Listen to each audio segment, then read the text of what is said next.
Bismillahirrahmanirrahim. Assalamualaikum warahmatullahi wabarakatuh. Nah, untuk kelas 9 pada materi PPKN hari ini, di bab 2 kali ini, di sub materi hari ini kita akan membahas terkait Undang-Undang Dasar Negara Republik Indonesia tahun 1945 yang dinyatakan sah dan berlaku di negara kita, negara Indonesia. Semoga anak-anak dalam keadaan sehat agar dapat mengikuti pembelajaran PPKN pada hari ini dengan baik. Dan tak lupa sebelum mulai pembelajaran, kita awali terlebih dahulu dengan membaca basmalah bersama-sama agar apa yang kita pelajari dapat bermanfaat untuk diri kita. Bismillahirrahmanirrahim. Undang-Undang Dasar Negara Republik Indonesia tahun 1945 bukanlah hukum biasa, akan tetapi merupakan sebuah hukum dasar tertulis yang digunakan sebagai acuan terhadap peraturan-peraturan yang lain yang ada di negara kita. Fungsi dari Undang-Undang Dasar sebagai konstitusi dasar tertulis ada beberapa. Salah satunya yang pertama, sebagai pedoman dalam menyelenggarakan kehidupan berbangsa dan bernegara. Jadi mengatur seluruh kehidupan yang ada di negara kita. Semuanya diatur di dalam hukum dasar tertulis kita. Fungsi yang kedua yaitu sebagai acuan atau sebagai petunjuk di dalam penyusunan atau pembuatan peraturan perundang-undangan di bawahnya. Jadi setiap peraturan perundang-undangan di bawah Undang-Undang Dasar itu harus mengacu atau harus sesuai dengan Undang-Undang Dasar Negara Republik Indonesia tahun 1945. Sedangkan fungsi yang ketiga yaitu Undang-Undang Dasar yaitu dijadikan sebagai alat kontrol atau sebagai alat pengawas di dalam pelaksanaan norma-norma yang ada di negara kita. Selanjutnya, Undang-Undang Dasar yang pernah berlaku di Indonesia itu ada beberapa. Yang pertama, yaitu Undang-Undang Dasar tahun 1945. Hukum dasar tertulis ini adalah hasil sidang dari PPKI dan berlaku antara tanggal 18 Agustus 1945 sampai tanggal 27 Desember 1949. Hukum dasar tertulis yang kedua yaitu Konstitusi Republik Indonesia Serikat atau Konstitusi RIS yang kita kenal. Nah, ini berlaku antara tanggal 27 Desember 1949 sampai dengan tanggal 17 Agustus 1950. Nah, Konstitusi RIS ini berlaku pada saat Indonesia terbentuk ke dalam negara federasi atau negara-negara bagian buatan Belanda. Konstitusi yang ketiga atau hukum dasar yang ketiga yaitu Undang-Undang Dasar Sementara atau yang kita kenal dengan istilah UUDS 1950. Undang-Undang Dasar Sementara tahun 1950 ini berlaku antara tanggal 17 Agustus 1950 sampai dengan tanggal 5 Juli 1959. Undang-Undang Dasar Sementara tahun 1950 ini adalah peralihan antara konstitusi RIS yang sudah selesai dan pergantian ke hukum dasar negara yang baru.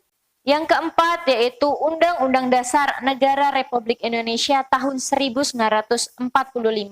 Dan yang kelima yaitu Undang-Undang Dasar Negara Republik Indonesia tahun 1945. Hukum dasar ini bertepatan pada masa Orde Baru, yaitu kepemimpinan Presiden Soeharto, yaitu antara tanggal 11 Maret 1966 sampai 21 Mei 1998.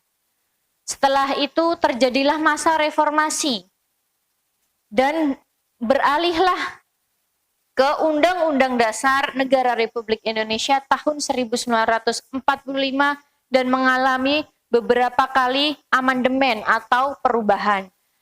Nah, di amandemen ini terjadi sebanyak 4 kali.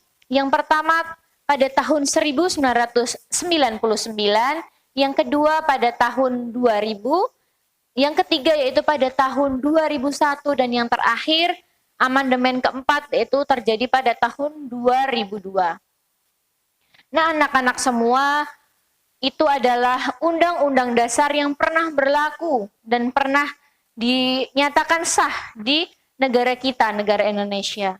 Nah, berikut ini tayangan di samping, silahkan disimak dan diperhatikan apa saja perbedaan antara setiap hukum dasar tertulis. Konstitusi hukum yang pertama yaitu Undang-Undang Dasar tahun 1945, dilaksanakan setelah Indonesia merdeka, yaitu pada tanggal 18 Agustus 1945 sampai dengan tanggal 27 Desember 1949.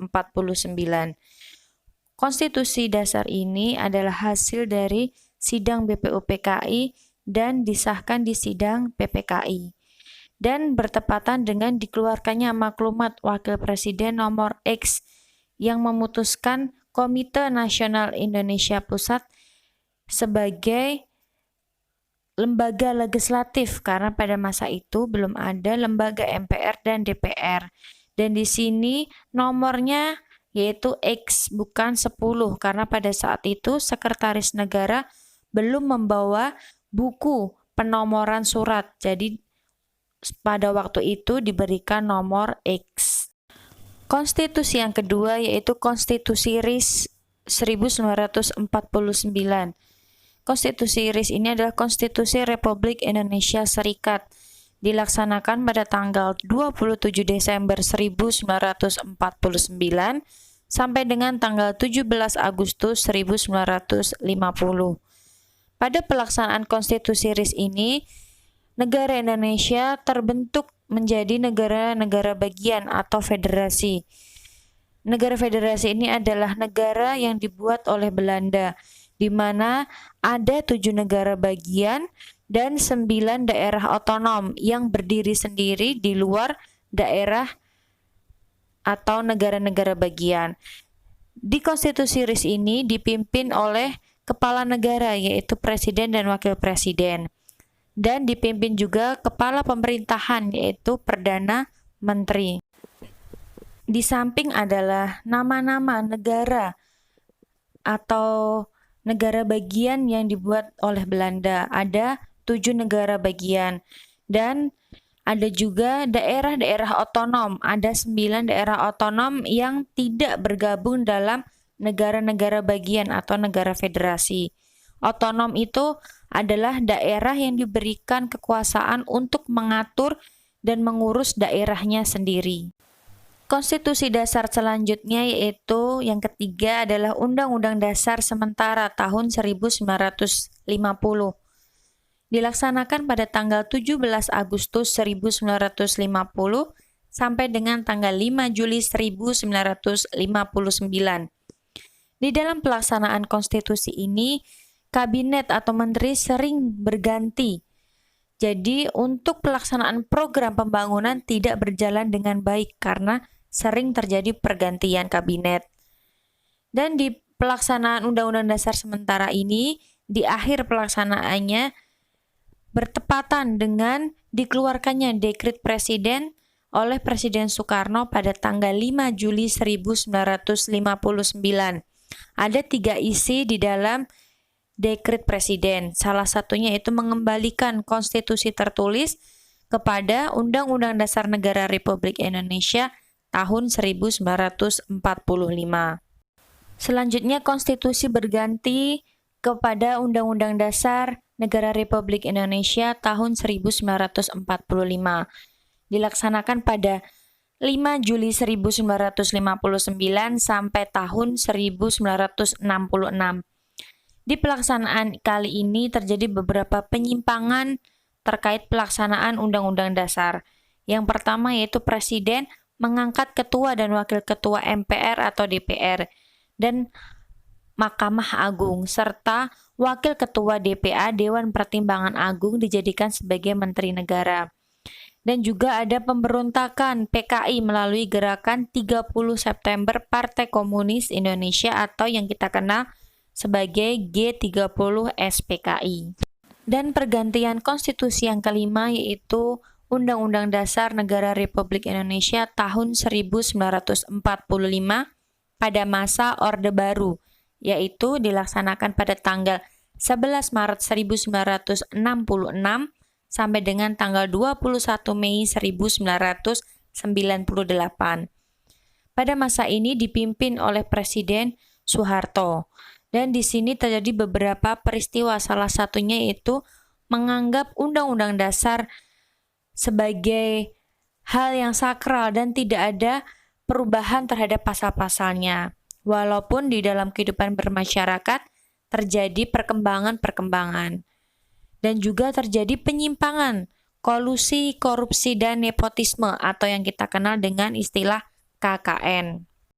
Dan pergantian konstitusi yang keenam yaitu Undang-Undang Dasar Negara Republik Indonesia tahun 1945 dilaksanakan pada masa reformasi antara tanggal 21 Mei 1998 sampai dengan tanggal 19 Oktober 1999. Di dalam pelaksanaan reformasi ini terjadi beberapa peristiwa, salah satunya yaitu menuntut diadakannya amandemen atau perubahan terhadap pasal-pasal yang ada di dalam Undang-Undang Dasar Negara Republik Indonesia tahun 1945. Dan di sini terjadi kekosongan presiden, jabatan presiden, kemudian digantilah dari Presiden Soeharto yang berhenti dan diganti oleh wakilnya yaitu Presiden Baharudin Yusuf Habibie atau yang kita kenal dengan istilah nama B.J. Habibie.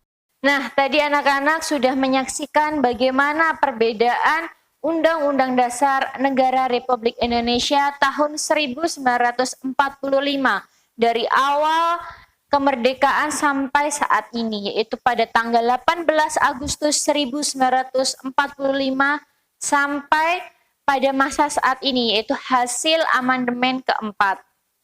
Semoga apa yang kita pelajari dapat bermanfaat dan bisa kita terapkan nilai-nilai dalam Undang-Undang Dasar Negara Republik Indonesia tahun 1945 di dalam kehidupan kita sehari-hari.